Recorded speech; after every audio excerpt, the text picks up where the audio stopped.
అందరికీ నమస్కారం. ఈరోజు జరిగిన క్షీరసాగర ముదనం కార్యక్రమాన్ని ప్రతి ఒక్కరూ తప్పకుండా వీక్షించండి. కూలంకషంగా ఈనాడు దేవుని యొక్క చిత్తం ఏమిటి, దేవుని యొక్క ప్రణాళిక ఏమిటి, ఈ తరంలో జరగాల్సినటువంటి సంస్కరణ, దానిని గూర్చినటువంటి వివరాలను గూర్చిన విషయాలు ఈ కార్యక్రమంలో మనం చర్చించడం జరిగింది. రంజిత్ కోఫీర్ గారు వారికి దేవుడిచ్చినటువంటి ప్రత్యక్షత, దేవుని యొక్క చిత్తమును గూర్చినటువంటి స్పష్టత, అనేక మంది వ్యతిరేకులు అడగాలనుకునే, ప్రశ్నించాలనుకునేటువంటి సంగతులన్నిటినీ వారి దృష్టికి తీసుకెళ్లడం జరిగింది. వాటన్నిటికీ కూడా వారు కూలంకషంగా సమాధానాలు చెప్పారు. యథార్థవంతులైనటువంటి ప్రతి ఒక్కరు కూడా తప్పకుండా 218వ క్షీరసాగర ముదనం ఎపిసోడ్ చూసి జాగ్రత్తగా విని మారు మనసు పొందుతారని నేను ఆశిస్తున్నాను. ఇంకా అంత స్పష్టంగా చెప్పిన తర్వాత కూడా మారలేదు, మార్చుకోలేదు అంటే ఇక దేవుడే వారికి సరైన తీర్పు తీర్చాలి. కానీ ఈ సమయంలో దైవజనులు చేసేటువంటి పుల్పిట్స్ నుంచి చేసే బోధలను బట్టి ఎంతోమంది విశ్వాసులు, లక్షల కోట్ల మంది విశ్వాసులు వారి జీవితాలలో ఆత్మీయంగా ఘోరంగా నష్టపోతున్నారు.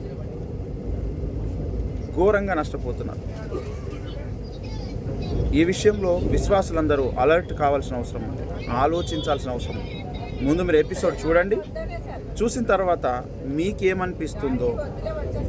మీకేమనిపించిందో ఒకసారి మిమ్మల్ని మీరు పరీక్షించుకోండి. బోధకులందరూ సత్యం చెబుతున్నారు, కానీ అందులో కొన్ని అబద్ధాలు కూడా చెబుతున్నారు. దీన్ని మనం చూసుకోవాల్సిందెలా? దానికి ఒక లేఖన పద్ధతి ఉంది. ఆ లేఖనానుసారమైన పద్ధతిని, లేఖన సత్యాన్ని మనం గమనించి ఎవరికి వారే పరీక్షించుకొని చూడాలి. కనుక మోసపోయి రేపు దేవుని దగ్గర ఎవరు కూడా సిగ్గుపడొద్దు. అందుకొరకు అందరి యొక్క మంచిని ఆశించి చెబుతున్న సంగతి. లేదంటే రేపు తప్పకుండా దేవుడు గద్దిస్తాడు. కనుక ప్రతి ఒక్కరు కూడా ఎపిసోడ్ చూడండి. అందులో మీకేమనిపించిందో కింద మీరు తెలియచేయండి. మీరు అడిగే ఏదైనా సరైన ప్రశ్న ఉంటే దానిని కూడా నేను వచ్చే క్షీరసాగర ముదనం కార్యక్రమంలో దైవజనుల దృష్టికి తీసుకెళ్తాం. కనుక ఈనాడు సార్వత్రిక క్రైస్తవ సంఘం అంతా ఏకం కావాలి, ఒక సిద్ధాంతం మీదకి, ఒక బోధ మీదకి రావాలి. లేఖన సత్యమును అందరూ అంగీకరించాలి, అందరూ ఒక్క బోధలోనికి రావాలి. రాకపోతే రేపు దేవుని దగ్గర ప్రతి ఒక్కరు కూడా సిగ్గుపడతారు, గద్దింపుని ఎదుర్కొంటారు. కనుక భేషజాలకు వెళ్లకుండా యథార్థముగా ఆలోచించి సత్యాన్ని ప్రతి ఒక్కరు గ్రహిస్తారని నేను కోరుకుంటున్నాను.